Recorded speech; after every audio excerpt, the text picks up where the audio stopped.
America বা কানাডায় বা এ ধরনের শীতপ্রধান দেশে আমরা সামারে সাধারণত অনেকের বাসায় বা টবে মরিচ গাছ লাগানো হয় এবং যখন শীত চলে আসে তখন এই মরিচগুলোকে অনেকেই আমরা চাই যে এইগুলাকে আমরা প্রিজার্ভ করে রাখতে, যাতে আমরা শীতের দিনে এই মরিচগুলো ব্যবহার করতে পারি, খেতে পারি।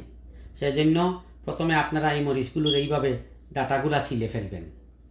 মরিচের ডাঁটাগুলা ছিলে ফেলে এইভাবে ডাঁটা ছিলে ফেলে আপনারা এইভাবে পানির যে বোতল আছে, পানির বোতলের মধ্যে মরিচগুলা ঢুকাই দিবেন। এইভাবে পানির বোতলে মরিচগুলা ঢুকিয়ে দিবেন। এইভাবে পানির বোতলে মরিচ ঢুকিয়ে দিয়ে আপনারা সেটা